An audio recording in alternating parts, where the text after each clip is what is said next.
Hi everyone, my name is Mason and this is my classmate Marcelo. Our project focuses on Greenville's ranching system and the region's electrical infrastructure. The Great Western Power Companies, which we know as PG&Es, through the valleys to create dams and reservoirs. They build all the power transmission lines to transfer the electricity generated by those hydroelectrical power plants to Sacramento and the Bay Area.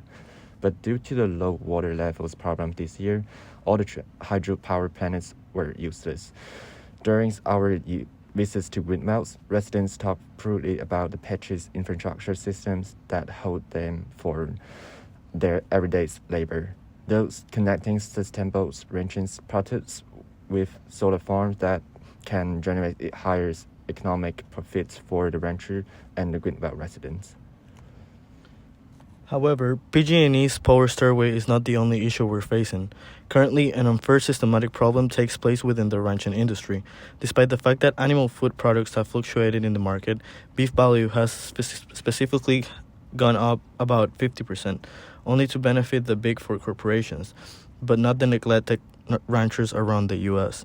This is why, since the start of this century, more than 140,000 ranchers have gone out of business nationally.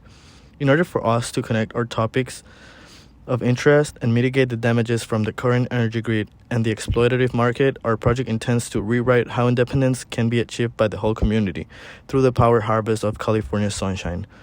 By supporting local farmers and ranchers, our main purpose is to redirect the food supply chain so that the local economy can experience a growth in production that diversifies the food products and improves Greenville's residents' health. It might seem like the energy infrastructures and food industries are not connected, but however, they are. Here's the economic flows diagrams explains it.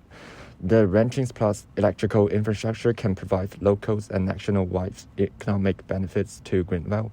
We find out the solar farms is the best ways to generate enough electricity to Greenville. Also, the shadows created by the solar panels can provide a comfort zones for cattle, sheep, and vegetables in the summer heat wave.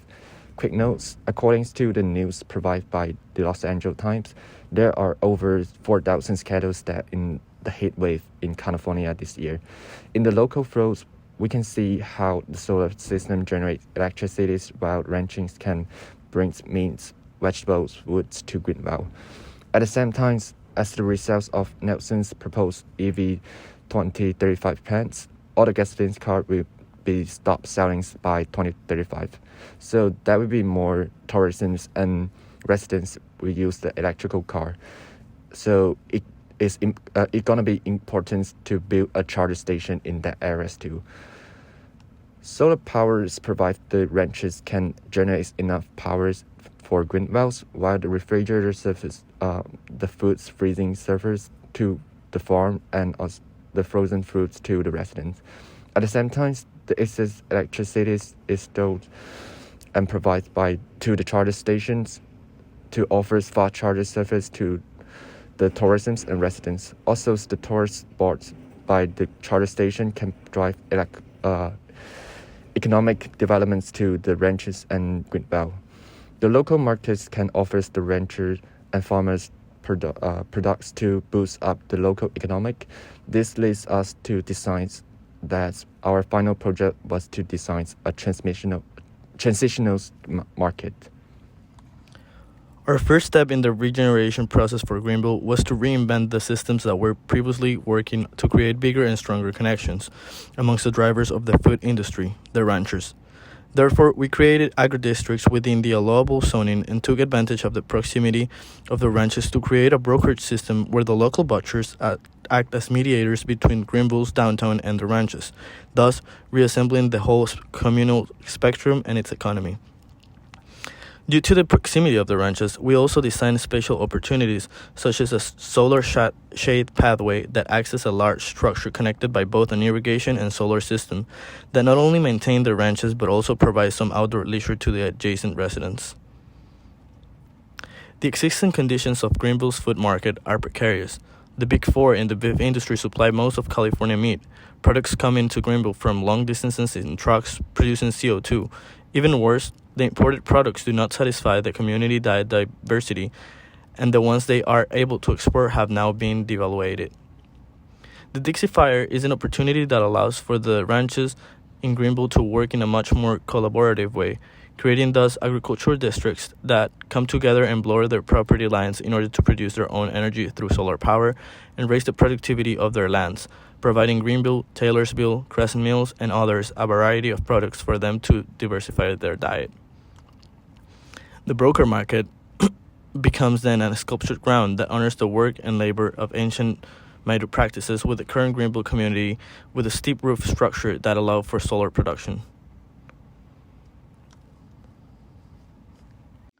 We have redirected the food cold chain to minimize the waste and create timely, efficient methods.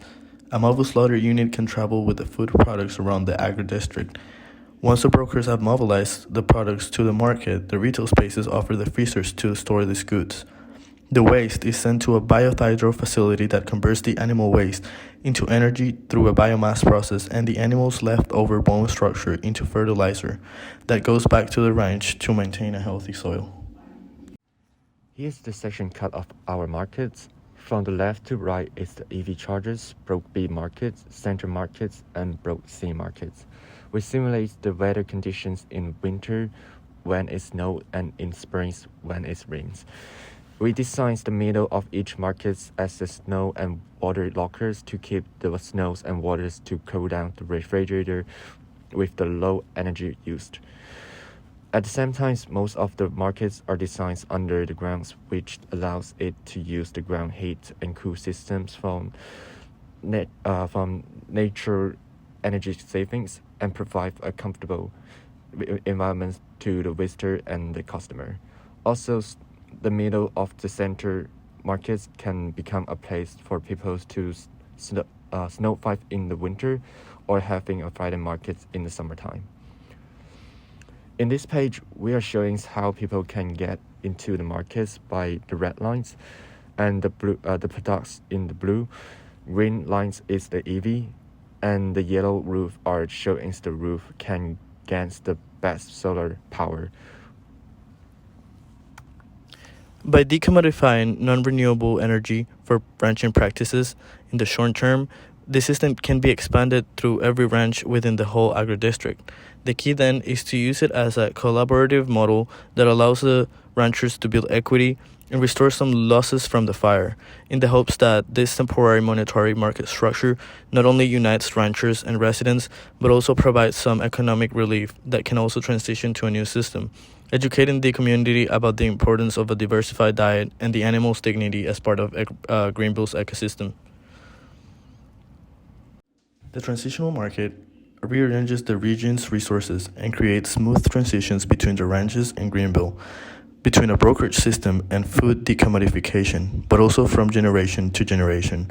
It adapts through time and temporality to support the wished goals and outcomes of the current generations and the ones to come.